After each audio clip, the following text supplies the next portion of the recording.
All right, my name is Roger Wesley. Welcome to the Successfully Unemployed podcast. And today we have the absolute stellar pleasure of having a former professional hockey player here that has turned into now a business genius. He's built and scaled businesses from the bottom up as an employee and as an entrepreneur. He's been a part of successful company exits worth 10 figures. Yes, I said 10 figures. He has a current passion for giving back to veterans and former athletes through his company, The Shift Group, which he founded in 2022. And they have placed thousands of veterans and athletes into jobs. They partner with over 400 companies, and they have a less than 5% attrition rate. He's a husband, he's a father, he's my friend. Jay, great to have you on the show today. Roger, it's great to be here, buddy. Great to be here. I'm so excited for our conversation. Well, I think that I'm the most excited one here because just your accomplishments, it's like you've lived the life of 10 men. And, just for, the listener out there, tell us a little bit about your background. How'd you get here?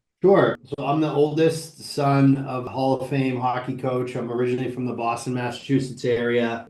Still here. Me and my brothers all played college hockey, and I was fortunate. I played at a school where I grew up called the College of the Holy Cross. I was part of a team. We beat the University of Minnesota in the regional back in the early 2000s. It's almost been 20 years, but it's still considered the biggest upset ever in the history of college hockey. And then, like everybody that, wears a uniform at a high level, I woke up from one day to the next, and I was no longer a hockey player anymore. It hit me like a ton of bricks, man. It was like losing a loved one. I struggled big time with that loss of identity, that loss of purpose, that loss of community. Probably took me 5 or 6 years to really kind of get through some stuff emotionally and mentally. Then I had an epiphany that I just needed to apply myself to my business career the way I applied myself to my hockey career, and that was the game changer. That was the shift for me, if you would. And to your point, I was lucky. I ended up at some really good companies that had some really good outcomes and got to become a leader in some of those organizations. And so I dealt with hiring and, realized how hard it is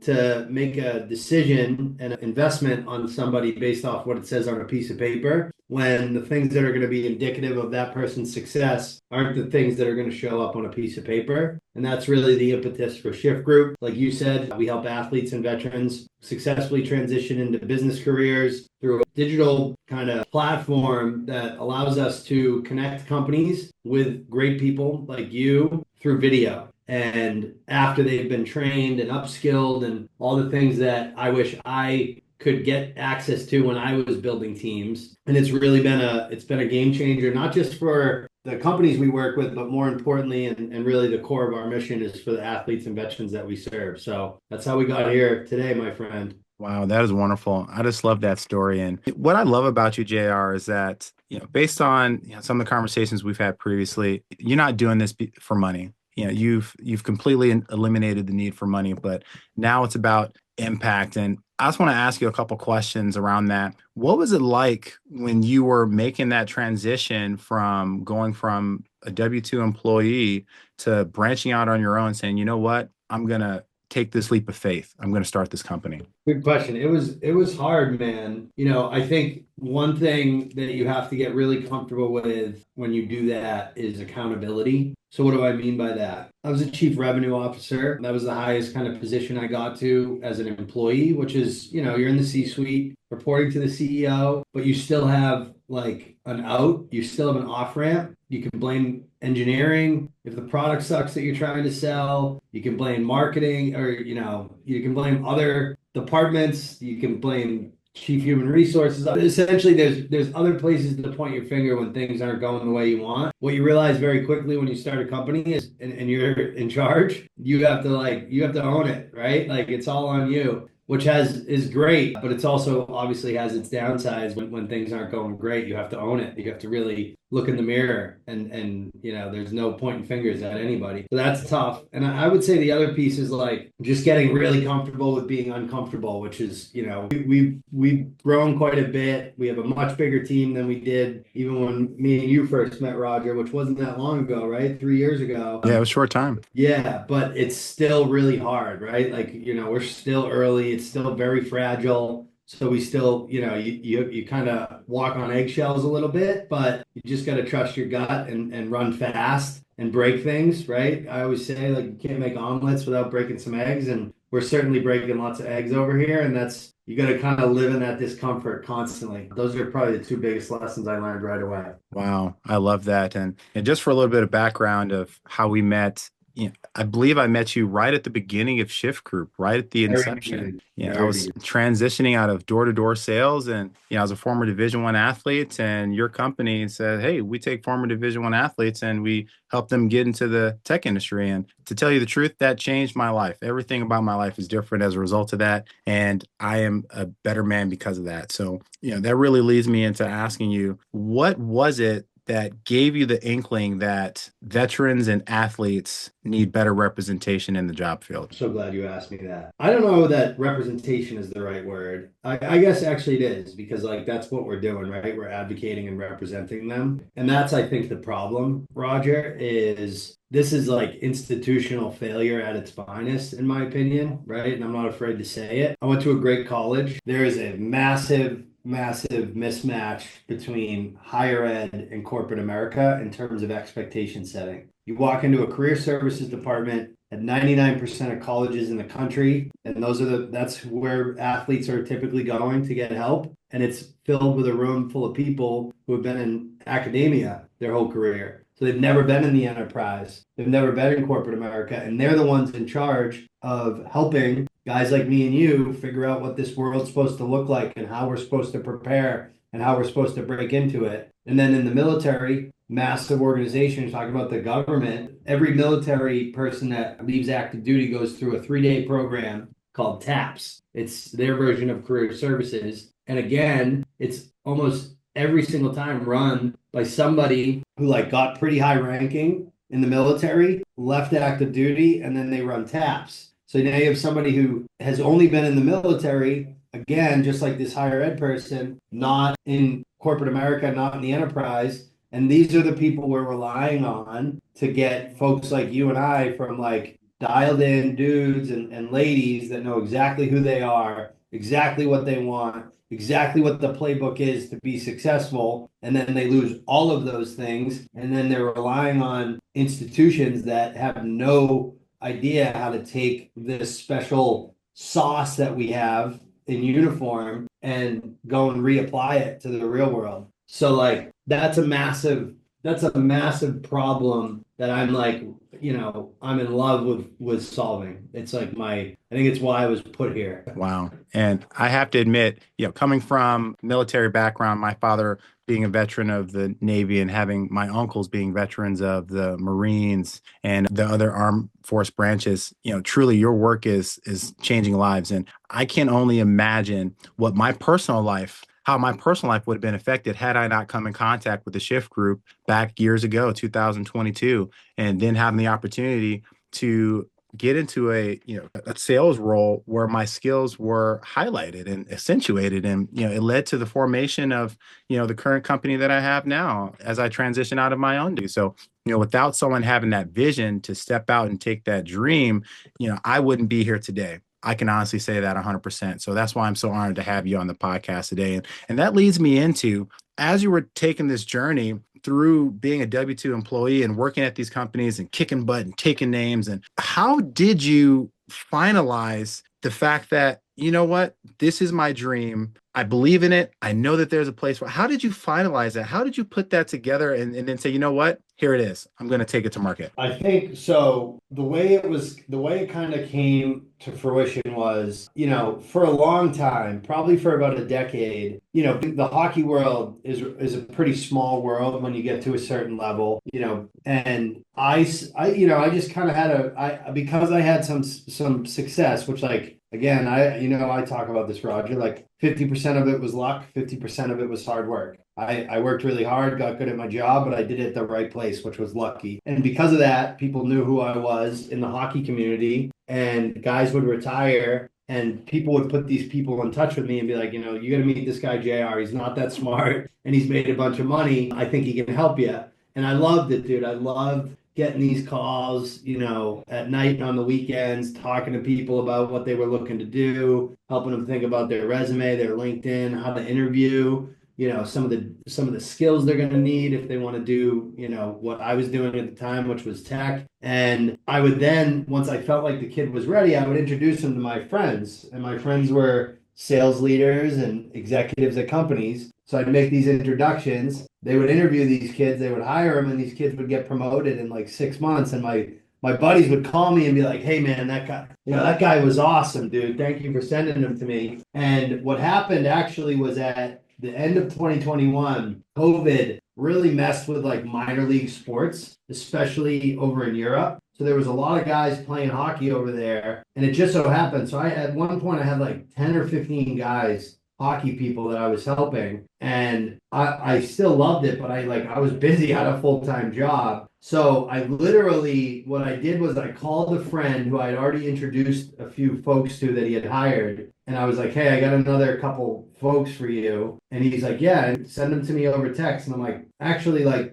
I think you should pay me for him." And this is my buddy. He's like, "What do you mean, dude?" I'm like, "Listen, not you. Like, I don't need money from you." I'm like, "Introduce me to your talent acquisition team. Let me talk to them and position me as a recruiter because I hired from recruiters. And let me see if I can get something done." They were like, "Okay, fine." So they made introductions. I told them what I was doing. "Hey, I got a bunch of athletes. I'm a former CRO or I'm a current CRO. I'm training them. If I introduce them to you, will you pay me like a recruiter?" And they were like, "Yeah, send us a service agreement." So I was like, "Okay." I had to Google like what's a service agreement. I got on like Rocket Lawyer. I like downloaded a template. Like we didn't even have a name, so I put like JR Butler LLC, whatever. Sent it over to them. They signed it. I introduced them to the candidates. They hired like four of them, and then they were like, "Hey, where should we send this money?" And it was like 36 grand. I was like, "I guess my bank account, right?" Like so now I'm sitting there and I'm like, "Oh my God, like that was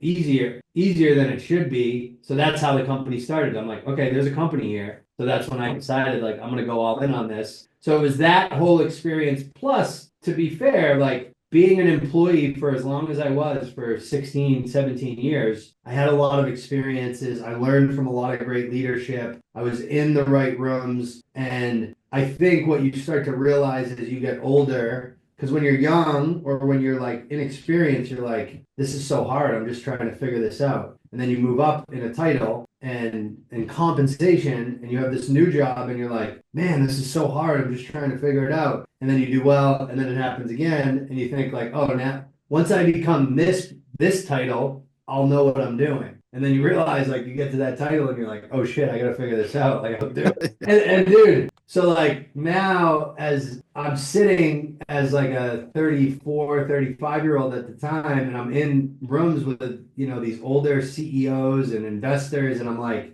I just kind of realize like these guys are smart and they have some experience, but they are just trying to figure it the hell out. Like they are the same as me. And I can work just as hard as them, if not harder. So if they can do it, I can do it. So it was the combination of like the reality of the problem is big enough, the hiring problem is big enough that companies will pay me to do it. The transition problem is big enough that there's a lot of people to help, and I'm ready as a individual to like start my own business. It was those things all combined are what drove me, but I will 100% tell you like without that employee experience, we wouldn't be where we are today. Like I rely on what I learned as an employee every single day as a founder, if that makes any sense. Yeah, that makes a lot of sense. And I just love how you articulated that so well because what I heard was you was doing something as a passion project for your friends. And you said, "Hey, let me see if I can help you out." And what that turned into was this opportunity. You're like, "Well, hey, there's a serious need here.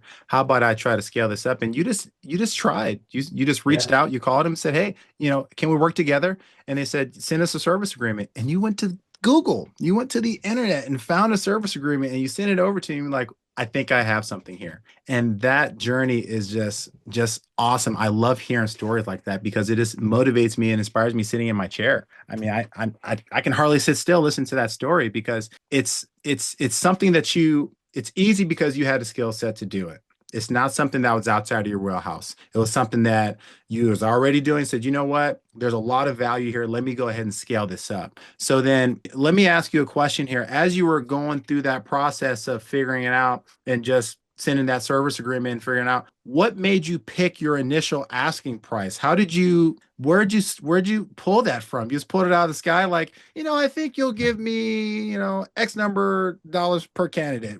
How did you get that bravado to go into this room with these other C-level executives say, I want X, Y, and Z? Well, actually, I had an advantage there because like 20% of base salary is a pretty standard like recruiting model, economic model. So I just went with like what I knew and I just asked for that. What I will say is there are very few companies in the world in our space, which is really early career talent, where they're asking for 20%. And I did get pushback, Roger, on it. They were like, well, these are inexperienced candidates. Why would we pay 20% for them? And thankfully, I was smart enough to say, because I'm a CRO, I've built successful sales organizations for 15 years, and I'm training them. That's why you're going to pay 20%, my friend. And they were like, oh, okay, got it. Right. Like, I was a little bit more salesy in that approach, but I had confidence in my product. Like, AKA guys like you. Like I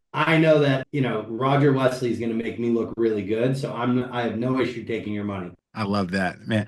I'm telling I get so excited listening to you talk because it's the story of an entrepreneur. It's that conviction, it's that boldness. It's saying, you know what, I know my value and I'm going to ask for it. And I Yeah. just love that. So let me ask you this for the people that are out there that are listening to this, for the listener driving in his car that says, you know what, this job is great. I would love to see how I could transition into being successfully unemployed myself. What are some steps, some things that you would ask for them to think about or consider on that journey? Find a problem that you love, number one, because you have to love the problem. Like I think you can hear the passion that I have for the problem of the transition and the problem of hiring the right people. So that's number one. And then there's a second part to that. Find a problem that you love that you're uniquely suited to solve yourself. Right? My experience makes me uniquely suited to solve the two problems because I've been through both of them. And that can be as simple as that, right? You don't have to have, I wasn't an expert recruiter. I didn't even know what a service agreement was, right? But I knew the problem and I had unique experience and expertise in solving it. And then I think personally, Roger, like my advice, I talk to a lot of people about this is see if someone will pay you to solve it. Like, don't, and what I mean by that is like the other side to look at is like, well, we're going to do a website and we're going to do this and I'm going to raise some money and I'm going to get an LLC and I'm going to, you think, and I need a logo and I need a brand and I need, so like now you're like 3 months in, you're 10 grand in debt and you don't have a customer yet, but hey, you got a cool brand or you got a cool logo, sweet, right? Like, don't do that stuff. Like find a problem that you love that you're uniquely able to solve from your experiences, and then find someone with that problem and see if they'll pay you money to help them solve it. And do it like as a service, right? Like it could be anything. It could be cold email. It could be whatever. It doesn't matter. And if they'll pay you, then you probably have a business on your hands, right? Mm. Now you're gonna see if two people will pay you, then three people will pay you. And then you get to the point like we did at Shift Group where it's like, okay, I need some people to help me do this, right? And that's where Matt came in and George came in, and the rest is kind of history from there. But I think it all starts with that problem, the love for that problem, the abilities around that problem, and then making sure that people are willing to pay for it. And then the other stuff is easy. Like, especially with AI nowadays, I know that there's platforms in there where you could like type in a prompt for a website and they can build it, or a logo and they can build it. Like those are the easy parts. The hard part is figuring out if people will actually pay you for this. Absolutely. Thank you so much for unpacking that. And it leads me into another question I want to ask you here. So, going back to a little bit of how we met way back when I was on LinkedIn, or excuse me, I was on Indeed, and I was just putting in random opportunities, say, hey, maybe this will look good, maybe that'll look good. And I came across your posting and it said, hey, are you a former Division I athlete? Are you a former professional athlete? Reach out. Maybe we can help you out. And where I'm going with this question is that when you had that posting, if you don't mind me going into this, you didn't have a website. you didn't have a whole lot of the fancy stuff. You just had an email. And when I saw that opportunity for me, someone who was a former Division I athlete who walked onto a team, I said, this opportunity looks like it's for me. And I didn't take a lot of time to do a lot of analyzation. I just reached out and said, hey, you say we're gonna have a call the next week. I was on the call. So what can you walk us through a little bit of that in that very beginning phase, that faith that people need to take when they're looking at stepping out and what that could ultimately mean for them? Yeah, yeah, yeah. I mean, that's a really good example, Roger, because you were probably one of 100 people that saw that, right? And I had to be okay and accepting of the fact that 99 people were going to see that and be like, this looks like a scam. I'm not going to do it, right? And again, like that was just me being scrappy to go find athletes that I could help, right? Like I'm like, and that did cost me a little money. Like I had to pay for the Indeed job posting, but it wasn't a lot. And I knew that if I could get someone on the phone because of my background, because of my experience as an employee, I knew that I could convince somebody like to trust me and let me help them. It's pretty easy to do. And I wasn't like, yeah, Roger, you got to pay me money for this, right? Like you're like, this is free. And everybody was like, this sounds too good to be true. We still hear that by the way. Every single day, we're like, so wait, where's the catch? And I always say, listen, the catch is you got to do the work. You don't do the work, we're not going to help you. But that's the only catch. And if that's a catch for you, then we're probably not a good fit for you. So I think just like you've got to accept failure as part of the process, right? Like the 99 people that saw that and were like, this is a scam, that's okay for me. Like that's like we don't get better. We don't get better until we lose. If you all you do is win, you're never gonna get better, like ever. Are you just gonna so you gotta lose, you gotta lose to get better. You win or you learn. And I think being accepting of the failure and just it goes back to like being comfortable in the uncomfortable. I was definitely uncomfortable with those Indeed job posts, but I couldn't think of another way to get people to find us. So and it obviously worked, right? Absolutely. And JR, you are a well-read man. You're dropping some subliminal nuggets there. You said either you win or you learn. And that leads me into my next question here. What's one of your favorite nonfiction books that someone could read or that someone could gain some insights from that would help them along their journey to becoming successfully unemployed? For potential entrepreneurs. I actually have it right here. I give this book to everybody that starts at our company. Two books. So it's called Build. It's a guy named Tony Fadell. Not actually this one I just read, but it's called Say Yes. It's by this guy, John Michaels, who was a former combat veteran helicopter pilot in the Marines. And now he's a COO company. But the message of so Build is all about like how hard it is to build companies, but how worth it is of it. Say Yes is this idea that it's like this concept of the invisible path, which I'm like really big on right now because we get a lot of people that come out of school or come out of sports in the military and they're like, I want to do this. And it's like, dude, you have no idea what you want to do. The way you have to approach your career is like you got to be open to experiences. You have to go in, you have to work hard, you have to pay attention and like keep your head on a swivel, watch what other people are doing. And the path like kind of presents itself, right? I certainly didn't want I didn't think I wanted to be a salesperson. I wanted to be a lawyer. I was a sociology major with a minor in art history. I went to a really good liberal arts college and I graduated in 2008 when the US economy lost like $2 trillion of GDP in like a month. And my dad was like, dude, the only thing you can do is sales, JR, sorry. And I'm like, well, I don't need to be a sales guy. Like I went to Holy Cross. Da, da, da, da. He's like, no, dude, do it. And thankfully I did. And thankfully I approached it the way I just said. I worked really hard. I paid attention and my path like kind of came to fruition, right? So that's why I really like this book, The Invisible Path. Like that's the mindset, dude. Like if you can get into a good company, be around a good leader, it doesn't matter what your job is, like especially early on in your career, things are gonna happen, things are gonna open up for you, the path is gonna present itself, and you have to put yourself in a position to be ready to run down it. So those are two good ones that they just happen to be top of mind right now because I'm reading them right now. Wow. No, thank you so much. I'm going to go back and make sure that I take notes and say yes. I'm going to get his name, I'm going to write it down. And then you said John Faddle was the author of the other one, Build, right? Tony Fadell is Build and John Michaels is Say Yes. See, I'm gonna go back and read those. I really appreciate some of the nuggets that you're dropping here because I truly believe that they're life changing. Some of the concepts that you're sharing here. I mean, when we really go back and unpack your story, you was a hockey player, from a very young age, and then you went up and played college hockey. Then you were a professional hockey athlete. We haven't even had the opportunity to dive into most of your wonderful accomplishments.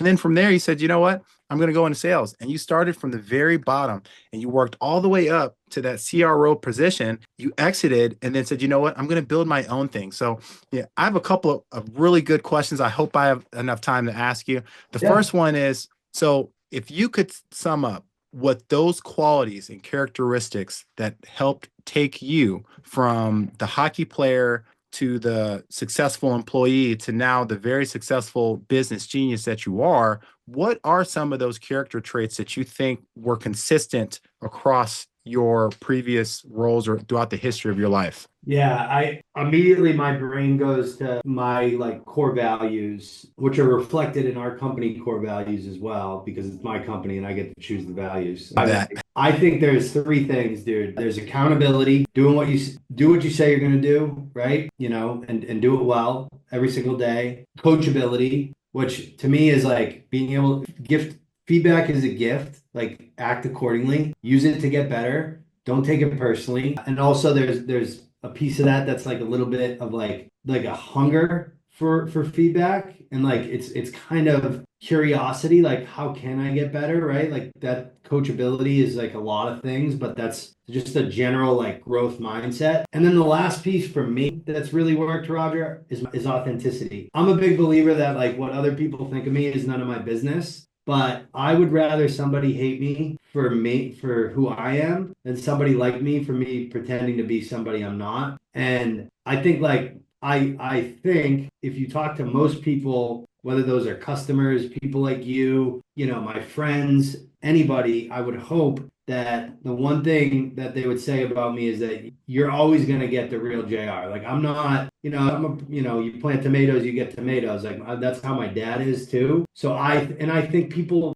gravitate towards, genuineness and authenticity. So those three things I think have made all the difference for me in the world. The accountability, the coachability, and the authenticity. And then the last piece is like right here, buddy. Nobody cares, work harder. When people ask me how I was able to become a CRO by 34, I usually point to a light switch. And they're like, what do you mean? And I'm like, dude, I turn the lights on in the office and I turn the lights off in the office. First one in, last one out because I had to. I wasn't as smart as everybody else. I didn't have as much experience as everybody else. The only thing I could control is that I could work harder than all of them to catch up. And if you combine like those three kind of core values and you put a really good work ethic on top of them, anything, you can do anything you want. Anything. Full stop. Wow.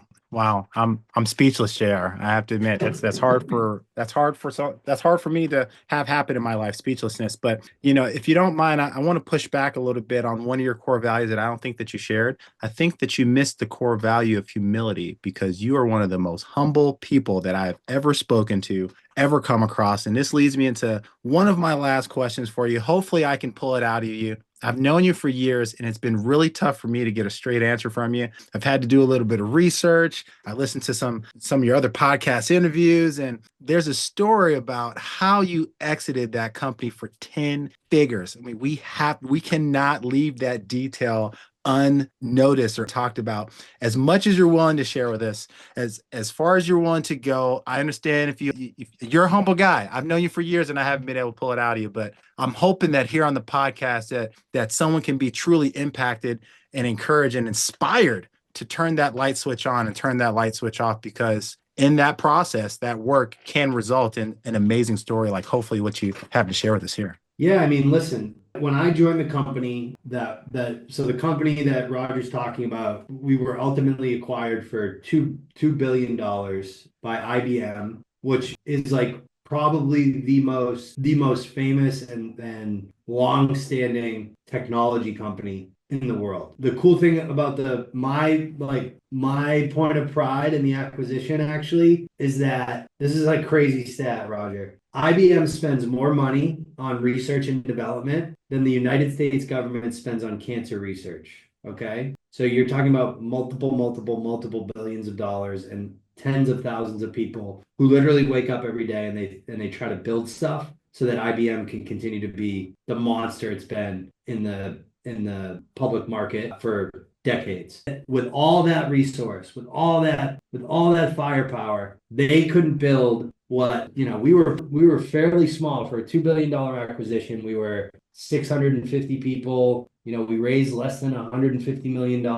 And with that like little nucleus, we outpowered the big R&D budget and team of IBM. I would love to say it was my idea and dude, I was a worker bee, man. I was listen, I was a leader there and I built a sales organization that delivered a great product. My feedback impacted, it was not my idea. My feedback impacted the product. My feedback impacted our sales organization and processes and all those things. And like, I think anybody that worked with me there will tell you, like, I was a huge part of that outcome, but I got lucky by being in that room. Full stop, right? Now I created a room at Shift Group. I created a room. And now people that get to be part of this are lucky and they're gonna contribute to our potential success like I did, but that's it. I was a contributor, an important contributor. But, and by the way, I'm going to push back on you because coachability is being humble,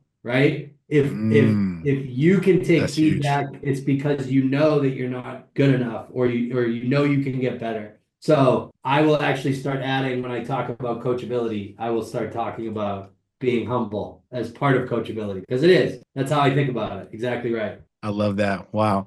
And when I say pushback, I'm just saying because I know you more than Yeah. just this podcast. I mean, you're really a great guy, and it's so hard to get you to talk about your accolades, so hard to get you to talk about your history. And I think that there's something that's there. When your results speak louder than you actually speak with your mouth, when the people that you've helped, the people that you've impacted still want to be friends with you, still want to connect with you. I mean, the way we met was I was a candidate going through your program and I was just so inspired by you. It's like, hey man, let's get together when you're in town. And we've been able to develop this friendship over the course of the last few years. It's been something that's really beautiful and amazing. So Absolutely. the final two things I have for you is, what would you recommend for someone to do to be able to get the highest value out of their position right now in what they're doing, right? What would you suggest are some things that they can do right now to take advantage of their situation right where they sit in the job that they have? So, assuming you're like in an individual contributor role or a role where you have peers, go find whoever's the best one at it in your organization or others and find out what they're doing and do two times more than it.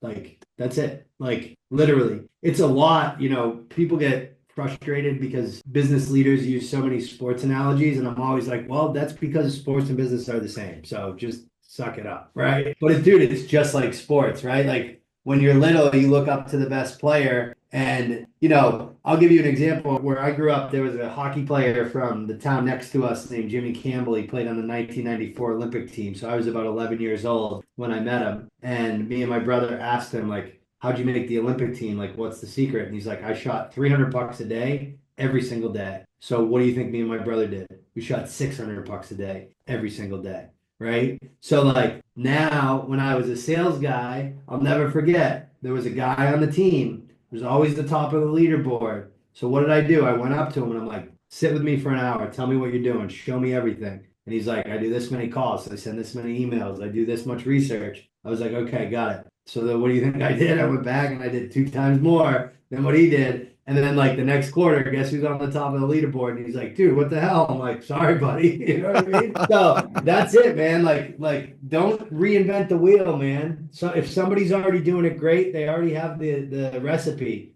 Steal the recipe and add more ingredients to it. That's it. Wow, that's beautiful. JR, this has truly been a blessing. It's been a privilege for me. I'm going to go back and listen to this podcast two or three times myself so that way I can pick up all the nuggets that you dropped here because you were just coming just like a machine gun, just boom, boom, boom, boom, boom, boom, boom. I couldn't, if I had a pen and paper in front of me, I would have been scribbling because I would not have been able to pick up what you're laying down so quickly. So, JR, the last question, and this is the most important question, JR, for the people that are out there listening, for the listener that's driving the car right now, if they wanted to figure out a way to work with you directly. I'm not sure if you mentor others or if you have an opportunity for them. Maybe they're an athlete, maybe they're a veteran, maybe there's some way that you can add value to them. How can they get in contact with you and learn more about how to work with you? I would say probably LinkedIn is the best channel for me. So just Google JR Butler LinkedIn and you'll find me. And then our Shift Group website is shiftgroup.im. So if you want to get in contact with me and my team at the company, the website, and if you want to get in contact with me individually,